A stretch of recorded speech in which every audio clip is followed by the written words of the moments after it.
Voltando, que legal, que aula, hein?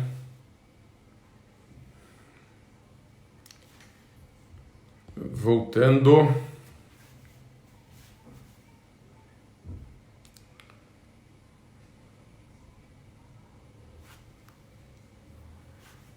Tubarão, um forte abraço aí, hein? Muito legal ver que você está vindo em todas as lives. Sensacional. Vamos esperar o Marcelo voltar.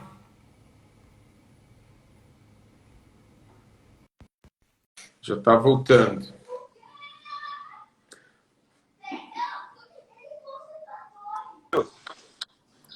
Voltando. Ouvi você falando do tubarão aí. Qual tubarão é esse aí? Não é o tubarão da USP, é o que dá aula de tênis. Entendi. Legal. Você sabe que eu assisti um concurso público dele lá, né? Ah, é? Lá na USP São Paulo. Isso Uma aí. figura.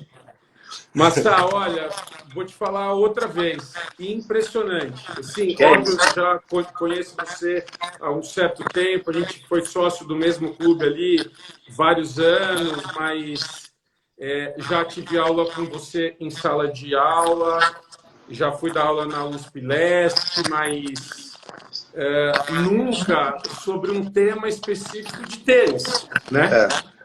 Então, pô, tô impressionado aqui. Vai ser muito É, importante para todo mundo que está aqui, porque você tem essa visão, ao mesmo tempo, uma visão acadêmica, mas você tem muito a ver com o tênis, né? Como a gente comentou antes aqui, tem livros sobre tênis, tem artigos sobre tênis, muito amigo do Rafa, que é um outro excelente técnico de tênis, enfim, então, eu muito agradeço bom. mais uma vez e eu costumo dizer, né? O tema me ajuda, porque talento por si só já é muito atraente, né? Sim, Aí o eu tema. tenho, eu tenho um mediador que é uma autoridade máxima no Não, tênis. que E isso. então, assim, tudo É. favorece muito, fica fácil para mim, pô. Vai ficar difícil eu fazer. Vai ficar bem difícil eu fazer a minha próxima live agora, viu? Vai nada. Vai ficar difícil eu fazer. Mas enfim, Sucesso, sucesso. vamos lá então. Ó, eu tenho uma pergunta aqui. Vamos fazer mais uns 30 minutos de dúvida e ok, tá? Eu sei que é um tema bem longo, mas eu penso que live a gente não pode se estender tanto, né? E fora que hoje é feriado, né? Mas eu não tinha pensado nisso. A Silvia Brugger, ela tem uma dúvida que é o seguinte: ela gostaria de saber, mas aí é uma das perguntas um pouco mais específicas que eu tenho certeza que a resposta vai ser depende. Mas qual a faixa etária ou quando que vai começar então a questão da especialização? Porque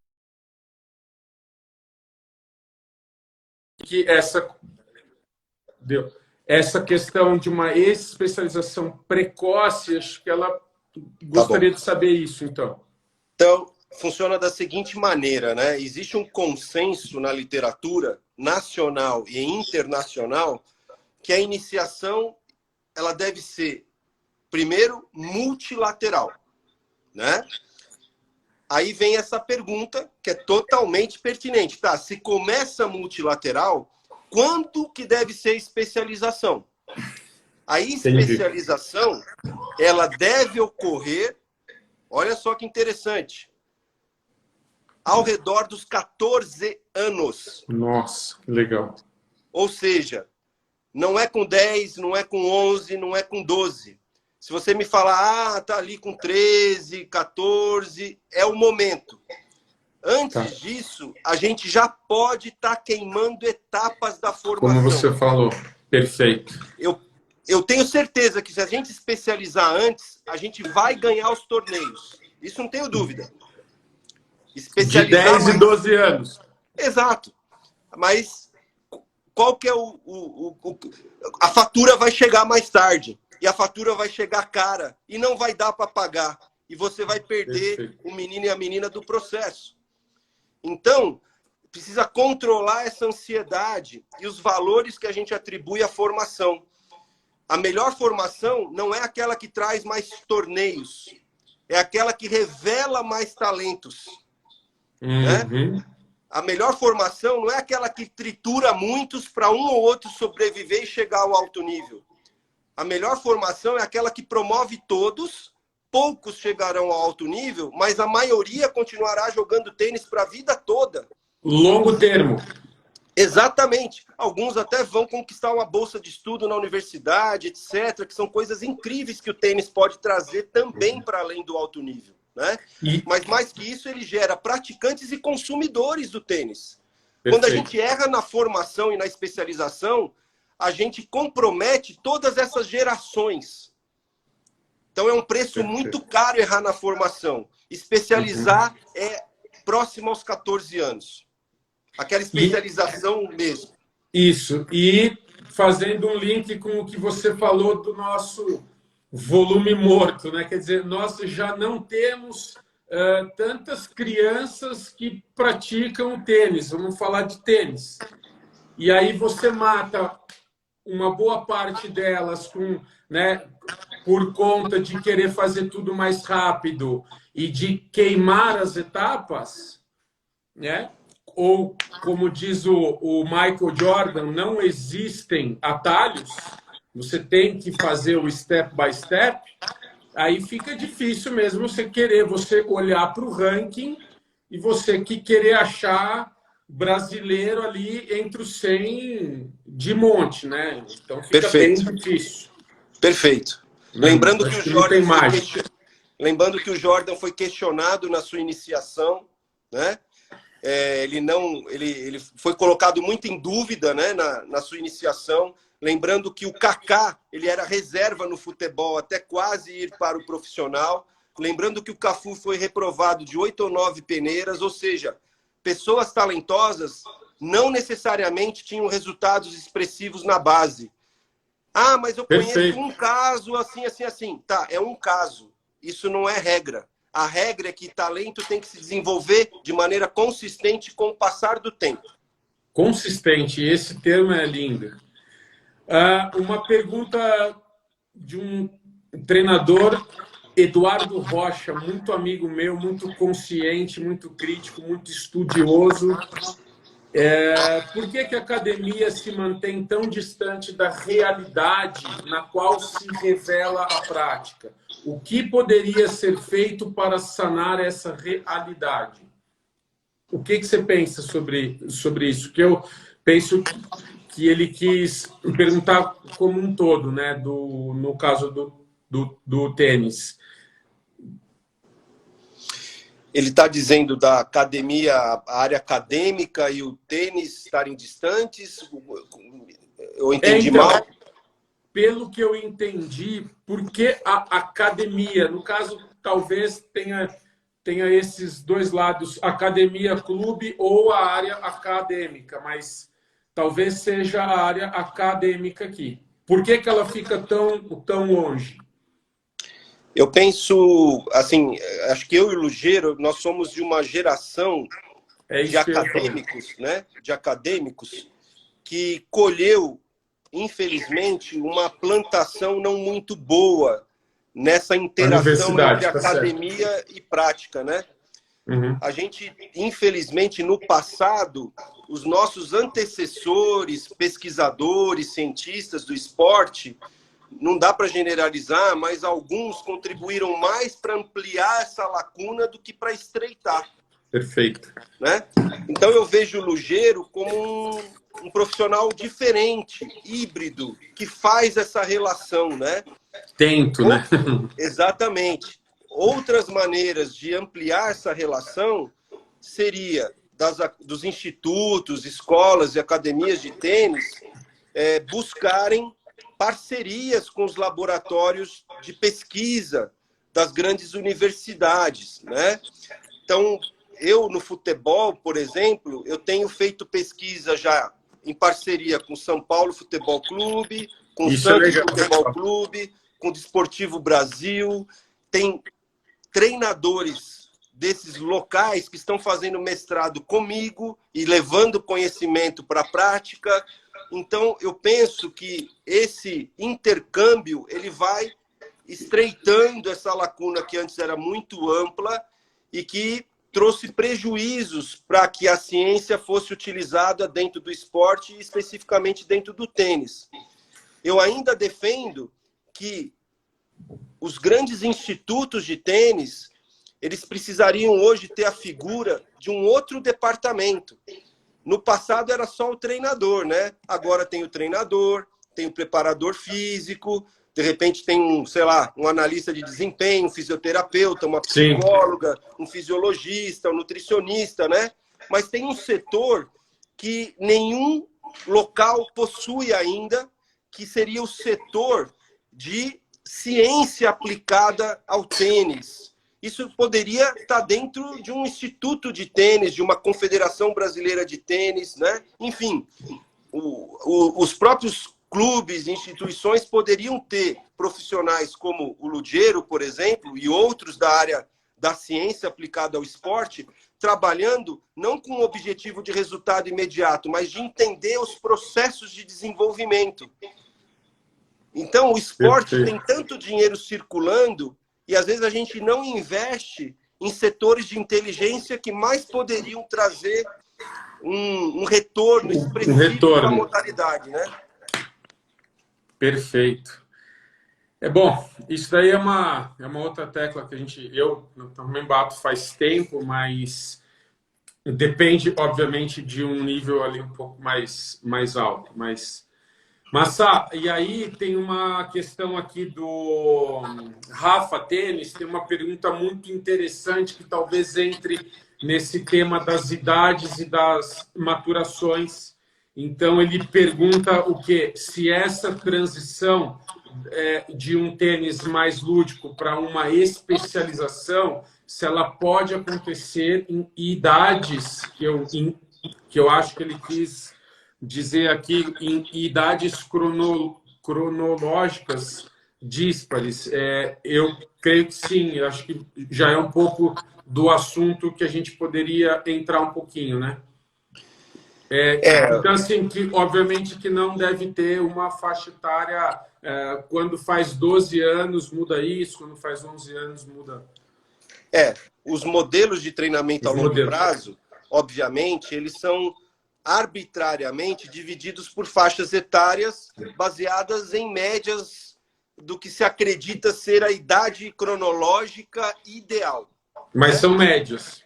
Mas, queira ou não queira, é um modelo estático, né, que não considera outras dinâmicas da vida real, como, por exemplo, o ritmo maturacional de cada menino e de cada menina. Principalmente na fase pubertária, a gente tem meninos e meninas que alguns se desenvolvem de maneira precoce, nesse corredor maturacional da puberdade, passam em alta velocidade, já chegam no final do corredor, com 13 anos já está maduro, né? Biologicamente. E tem aqueles jovens, às vezes de 13 anos, que ainda estão abrindo a primeira porta desse corredor. Ou seja, fisicamente parecem ter 10 anos de idade, né? Ou seja, existem idades cronológicas na puberdade que não servem de referencial de desempenho, porque esse desempenho pode estar sendo influenciado pela maturação precoce, normal ou tardia. Isso faz muita diferença no desempenho. Então, essa transição, e inclusive essa escolha de quem tem mais ou menos aptidão, entre aspas, tem que ser feita com muita cautela. Porque, às vezes, aquele que não está ganhando nada, que parece fraquinho, que as respostas de desempenho não vêm para ele, às vezes não é que ele é fraco. Às vezes ele tem desenvolvimento tardio. Ele é normal. Quem está atrapalhando a vida dele é a gente que não sabe disso. Perfeito. E aí mata ele. E aí mata ele. Tira ele, exclui, você é fraco, né? Exatamente. E às vezes ele seria o grande potencial. Por outro lado, aquele que é precoce, para quem não sabe avaliar, parece o talentoso. mas ele às vezes pode não ser tão talentoso, ele pode ser um fruto momentâneo da precocidade. Porque no período pubertário, às vezes a potência de um golpe pode fazer muita diferença para o desempenho de um torneio, de uma partida, e você põe aquele garoto ou aquela menina como talentosa, e às vezes, calma, não é, ele só é precoce. Então, essa transição ela tem que ser também monitorada em função desses diferentes ritmos de maturação. Por isso que eu disse, quem trabalha veja bem, entre 12 e 16 anos, deveria obrigatoriamente conhecer tudo sobre maturação biológica. E às vezes não é isso que acontece, daí vem as distorções do processo, né? De saber entender o desempenho, né? Perfeito. Ó, tem uma pergunta aqui do Macapinha, que eu já conheço ele há muito tempo. E ele fala assim, ó, qual seria o fator preponderante para um número menor de tenistas brasileiros entre os 100 melhores do mundo? Isso não se daria por conta da falta de quadras públicas, já que quanto mais se pratica o esporte, mais você tem talentos. Aí, desculpa, mas eu gostaria de responder já dentro do nosso contexto aqui. E eu respondo com uma outra pergunta, e que tem a ver muito com essa questão de massificação. O que é massificação? Então, será que valeria a pena eu fazer com que mais crianças joguem tênis, só que depois ela chega nessas fases todas que a gente comentou, que você comentou tecnicamente, e você não tem o processo de desenvolvimento desses talentos. Então, eu iria por esse lado. Você, Massá? Existem termos na área do talento esportivo e conceitos, consequentemente, que são detecção, seleção e promoção de talento. Promoção, certo, ótimo. A detecção do talento, ela é o primeiro estágio, onde, ao contrário do que a gente imagina, é a fase de a gente incluir o maior número possível de crianças que desejem aprender a modalidade, que seria essa tal massificação. Massificação, pronto. Mas aí isso. Para aí, né? Isso é o que a Alemanha fazia. Sim. Vamos dar oportunidade democrática. Bacana. Quadras públicas, isso. Bolas, raquetes, professores disponíveis, né? Enfim. Entra na quadra e bate na bola. Vamos brincar, vamos jogar, vamos participar, vamos valorizar culturalmente a modalidade. Criança pequena jogando com o irmão um pouquinho mais velho, e é o pai brincando junto. Enfim, vamos tornar aquilo cultural. Perfeito. Só que de nada vale isso, eu concordo com você totalmente, se a gente não tiver também um planejamento de como serão as demais etapas. Os grandes clubes de São Paulo têm esse problema seríssimo. Se você for ao Pinheiros, você vai ver que tem ali uma iniciação e depois o que faz com todo aquele contingente? Alguns vão para o alto nível. E os outros? Os outros não tem mais para onde ir, porque não criaram... Não tem vaga até, né? Não tem vagas. Não tem competições, né, paralelas, diferentes, não se valoriza mais. Então é como se a gente tivesse chupado uma laranja e jogado fora. Né? Então a gente está errando nesse planejamento. Né? Perfeito, a gente tem que dar vazão para que se possa jogar tênis, tanto aqueles que vão ser encaminhados para o alto nível competitivo, como aqueles que vão continuar jogando tênis, entre aspas, em outros níveis. Se a gente não tiver isso programado, não adianta massificar também. Não adianta, entendi. Né? Então, você poderia só comentar outra vez esses 3 níveis? Detecção, seleção e depois a detecção. A detecção é a entrada. Não é o momento de excluir, é o momento de incluir. Incluir. A seleção é a fase seguinte. Depois que você incluiu, deu oportunidade, acompanhou um grande número de crianças, monitorou essas crianças, aí você vai selecionar aquelas que aparentemente têm uma prontidão para começar um processo de treinamento sistemático. E aí você vai usar uma série, uma bateria de testes. Aí Técnicos, você pode táticos, criar... físicos. Isso. Você pode criar uma dinâmica de avaliações objetivas e subjetivas que vão permitir que você faça algumas escolhas iniciais que não significam que os outros estão excluídos. Os outros você vai continuar observando. Mas aqueles que você for identificando como, poxa, tem vontade, né? Tem uma certa aptidão, então eu vou convidá-lo a ir para esse outro estágio do treinamento. Vou conversar com a família, vou conversar com a criança, vou explicar como é que funciona, né? O que muda.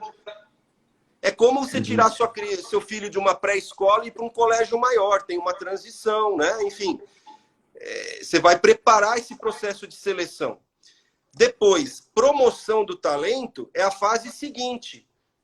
Pronto, selecionei. Como é que eu promovo? Aí você vai fazer a promoção, entendi. Aí entra todos os recursos, tanto humanos quanto materiais, né, disponíveis, né, de você ter ali todo esse aparato de, às vezes, até uma equipe multiprofissional, enfim. Aí vai depender muito da realidade que a gente está vivendo. Mas promover é algo muito sério. Não adianta fazer detecção, seleção e não ter para onde, como promover os que foram selecionados. Por isso que são essas as etapas todas aí, né? Guardando as devidas proporções, é como na área acadêmica. A gente, às vezes, forma profissionais incríveis aqui no Brasil, mas a gente não dispõe de recursos e laboratórios para que eles possam decolar. E, às vezes, a gente perde pesquisadores que vão trabalhar em laboratórios fora do Brasil. Porque aqui no Brasil a gente tem grandes cientistas pilotando teco-teco. Lá fora o cara vai pilotar um jato, né, na pesquisa. Então aqui às vezes a gente tem no esporte a detecção, a seleção e a promoção. A gente fala, pô, aonde eu encaminho esse jovem? O Eliezer, que faz um trabalho incrível na região dele, né? Como é que ele encaminha aquele jovem para uma etapa seguinte do desenvolvimento do talento? Qual é a rede de contato que ele tem? É uma rede formal ou é uma rede ali de amizade? Tô com um menino, uma menina aqui, pô, dá para pegar ele aí? Enquanto a gente estiver caminhando dessa forma, fica muito difícil, né?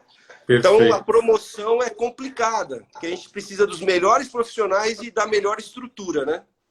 Falando em melhores profissionais, tem um ex-aluno seu aqui que comentou que tem uma frase que você falou em uma aula em 2012, ele não se esquece, que é: corridas acabam. Correr não. É isso aí. Fazendo história aí, hein? Obrigado aí pela lembrança. É uma frase que me acompanha mesmo, uma coisa de vida aí. É que aqui não tem o nome dele, mas treine o ritmo. Então, Machado, tem mais uma pergunta aqui que eu gostaria que você comentasse só um pouquinho mais, que seria essa questão. Eu sei que não é muito o tema, mas passa por aí, que é essa questão da motivação intrínseca. Por que eu gostaria que você comentasse um pouco mais sobre isso? Porque tem várias outras perguntas aqui que têm a ver com esse tema. Quer dizer, por que a criança para? Tem até um tema específico que mandaram que as meninas param mais do que os meninos. Quer dizer, você tem uma perda de alunos mais do gênero feminino, pelo que eu passei uma pergunta aqui. Eu só não lembro de quem que foi, porque já passou, acho que trouxe projeto social, mas tudo tem a ver com essa questão da motivação, né? Porque, então, assim, eu gostaria que você comentasse um pouco sobre isso dentro desse processo de desenvolvimento de talentos. Quer dizer, como que você faz para manter isso?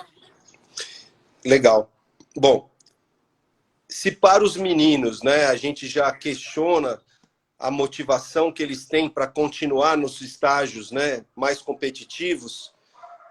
Imagina em relação às meninas, que embora já tenham, obviamente, conquistado muitos espaços, né, elas ainda queiram ou não queiram, são olhadas com filtros diferentes ainda, né? E isso para elas, evidentemente, pode ficar aumentado justamente nessa etapa, porque de repente ela pode se desmotivar porque ela vê que a perspectiva de ela se tornar uma grande tenista às vezes não é tão favorável. Os jovens, quando tomam essa decisão de abandonar, ou é porque eles estão muito pressionados e já estão desgastados com o processo, tanto fisicamente quanto emocionalmente, ou eles não veem perspectivas do motivo de continuar se dedicando, né? Tipo, aonde eu vou chegar com essa dedicação, né? A gente sabe que o tênis também é envolvido por outras questões, que é como permitir que esses atletas consigam disputar os torneios internacionais. Porque o tenista ele precisa estar jogando com pares que o ajudem a se desenvolver esportivamente. Infelizmente, se a gente não tem recursos que permitam que o tenista possa frequentar circuitos importantes a partir de uma determinada idade, isso vai deixando esse tenista aquém do processo de desenvolvimento. Não porque ele não tem competência, mas porque ele não tem pares que possam fazê-lo crescer. Por que Nadal, Djokovic, Federer, um foi puxando o outro, né? Assim, e aí volta naquela questão que você comentou antes, que é todo o ambiente, né? Que conta. Outra coisa, exatamente, em relação às meninas, é que, infelizmente, a gente não tem culturalmente o hábito de permitir uma iniciação híbrida, pelo menos até 12 anos de idade. Seria muito legal que meninos e meninas estivessem jogando juntos, de igual para igual, até os 12 anos. Por que até os 12 anos? Porque, em média, até os 12, não existe diferença de peso, estatura, composição corporal, Olha que legal esse dado. Não existe diferença significativa. Em média, meninos e meninas até 12 anos são semelhantes. Então, a gente está perdendo a oportunidade de dar estímulos semelhantes a eles. Quando a gente der estímulos semelhantes a eles, as meninas vão dar um salto de evolução importante no tênis, né? E a gente, infelizmente, não pratica isso não só no tênis, mas em nenhuma modalidade. Até os 12 anos seria saudável que pudessem jogar de igual para igual, brincar, competir de igual para igual nessa faixa etária, iria potencializar o desenvolvimento de uma nova geração de meninas, né? Que legal, então, esse dado. Às vezes elas já vão subindo para as etapas seguintes, aquém do potencial que elas poderiam ter, porque os estímulos não foram à altura, né, do potencial delas, né? Eu vejo também que, às vezes, no tênis, algumas escolhas de vida acabam repercutindo. Porque a gente sabe que chega uma hora que o jovem tem que escolher. Poxa, será que eu me dedico mais aos estudos e mais ao esporte? Essa é a pior escolha. Porque um bom processo deveria dar vazão para os dois. Andam juntos, né? Como no modelo norte-americano, né? Como tudo acontece no mesmo lugar, fica mais fluido o sistema. Aqui quase que um concorre com o outro. E chega uma hora que a família mesmo, ela fica dividida. Poxa, será que o tênis não está atrapalhando na sequência do que a gente projeta para esse menino, para essa menina, né? A própria menina, o próprio menino, vem os outros colegas já planejando o vestibular, enquanto a gente está planejando outro torneio. Então, isso pode, se não for bem dirimido ali, né, entre o treinador, o professor, a menina, o menino, a gente pode errar nessa transição e perdê-los mesmo, né? Lembrando que essa escolha geralmente se dá na adolescência. E a adolescência tem outras demandas. Eles estão precisando ser aceitos em outros grupos para além do tênis. Eles querem Sim. se relacionar com os outros adolescentes. Isso Na é saudável. escola. Escola, uma viagem, né? Uma paquera, um namoro. Perfeito. Isso é saudável. Eles têm Uhum. que viver isso. Proibir, olha, filho, se você quer ser atleta, você não pode fazer isso. Não é ou isso ou aquilo. É saber quando e Dosar, como né? fazer. É dosar. O menino e a menina que tiver mais harmonia nessas dimensões, ele consegue estudar, jogar, namorar, se divertir, né? Tem que ter um equilíbrio. Bons atletas dentro da quadra estão levando esse equilíbrio para dentro do desempenho deles. Perfeito. Posso fazer uma última pergunta aqui? Pode? Vambora. De um outro pai, de um ex-tenista super crítico. Por isso que eu estudo bastante, viu, Massai? Eu sempre tenho pais que Os são caras muito estudam. críticos. O Charles, grande Charles, abraço.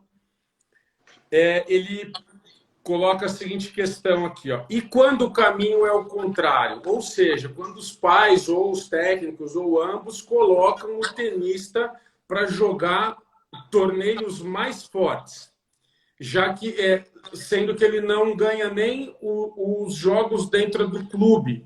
E isso eu já vi muito, já vi muito. Então obviamente você sabe, você tem os vários níveis, você está num nível nacional ali entre os 20 e mais perde jogo do que ganha, e muitos pais acham que a solução é colocar ele para jogar a nível mundial.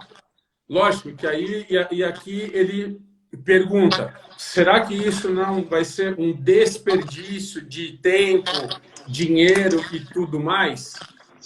Pelo que você colocou e pelo que eu vi, está muito mais dentro desse tudo mais, que é todo esse processo que a gente falou aqui hoje. Perfeito, Ludiero. Essa pergunta é sensacional, Uhum. que ela permite até que eu lance mão aqui de uma outra referência, que é um nome Legal. cheio de consoantes, que é um autor chamado Csikszentmihalyi.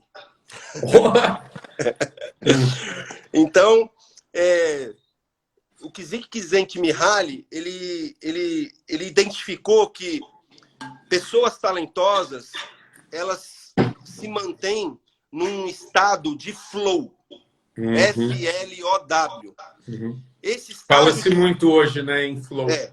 Esse flow é um fluxo de experiência ótima. Uhum. E como que esse flow é mantido ao longo do processo? Esse flow é vital para o processo de desenvolvimento do talento. A maneira de fazer a manutenção do estágio de flow é propor desafios gradualmente crescentes, porém atingíveis. Uhum. Quando a gente propõe um desafio muito alto, ele acaba se tornando uma grande pressão e ameaça para o processo e para o jovem. E o efeito é reverso. Você acaba quebrando o fluxo de experiência ótima. Perfeito. E aí você arruína com todo o processo, porque o desafio foi muito alto, a pressão foi muito grande, o torneio foi muito além do que ele deveria ter escolhido, né? E isso acontece muito, de fato, no esporte, na vida, né? Então, isso quebra o flow. Perfeito. Ao mesmo tempo, quando você dá um estímulo muito fraco, você também quebra o flow. Porque estímulos fracos, eles são débeis. Perfeito. Eles não provocam mobilização, mudanças. Estímulo fraco se torna chato, né? Do inglês lá, o boring. E o sujeito acaba se desinteressando pelo processo porque está muito fácil. Então, não tem concorrentes para ele, todo lugar que vai é muito fácil, né? Então, o desafio, tanto para o treino, para diário, para a semana, quanto para o mês, os torneios. e para a competição, para o torneio, são desafios gradualmente crescentes com submetas a serem atingidas, Perfeito. planejadas com muito critério e não ao acaso, né? Uhum. Então, a pergunta deu oportunidade de a gente falar do flow. É muito importante. E penso aqui para várias outras pessoas que perguntaram, por exemplo, Jojo Basti 6, competir seria uma forma de motivar até para se dedicar mais aos treinos? Então, sim, desde que esteja nesse nível ótimo. Se você põe um subestímulo ou um super estímulo, você quebra esse flow e aí você não tem a criança dentro dessa linha aí de desenvolvimento. Tem que escolher a Perfeito. dedo esses torneios aí. Marcelo, poderíamos ficar aqui muito tempo, eu estou muito feliz. Uma de vê-lo, já fazia um certo tempo que a gente não se via, sempre é muito bom, mas dessa vez foi ótimo porque você está sempre muito dentro dessa minha linha de responder as perguntas com uma base acadêmica e com a sua base do dia a dia. Então, eu sou muito grato pela sua participação, foi muito rico. Esse vídeo número 1 que a gente fez vai ser um best-seller. Eu vou passar para vários pais que me perguntam muitas coisas, vai economizar muito meu tempo, né? Porque eu já tive muitas reuniões com pais e até hoje que eu ainda faço a gestão de alguns poucos tenistas. Então, hoje eu estou muito mais até com os pais do que muitas vezes com a equipe técnica. Então, esse vídeo vai ser um best-seller ali. Eu vou cortar ele, vou juntar só nas partes Coloca que você cabelo. fala e pronto, entendeu? Então, eu sou muito grato. Eu penso que a gente até poderia continuar e vamos ver como que vai ser o feedback da turma. Sou muito grato para todos que estavam na live aí hoje e peço para que, se vocês curtiram bastante, mandem mensagem, que aí é possível que a gente faça uma parte 2, né? Obrigado. Obrigado. Eu deixo você aí para suas considerações finais. Não, é muito legal.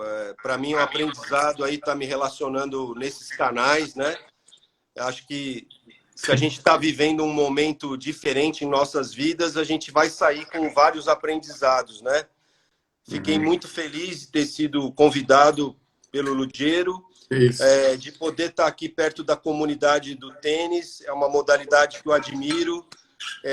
Sem dúvida. Fui um praticante muito ocasional, né?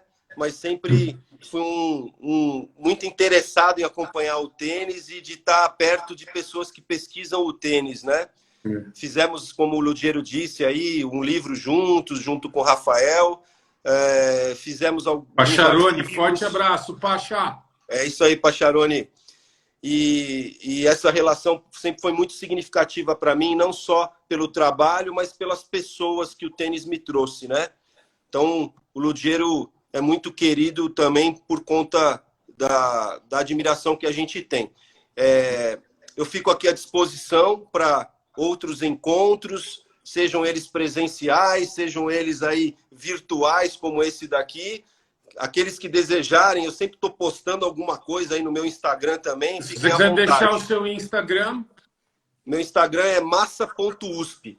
O Lugero vem me chamando de Marcelo aí o tempo todo, mas nem eu sei que eu sou o Marcelo, porque o pessoal só me chama de Massa. Massa.usp. Então, legal. Tamo junto, estou à disposição. Obrigado. Foi muito legal a conversa. Foi muito top. Deixa um abração para todo mundo aí. Obrigado. Forte abraço para todos aí. Valeu. Um abraço, pessoal. Valeu.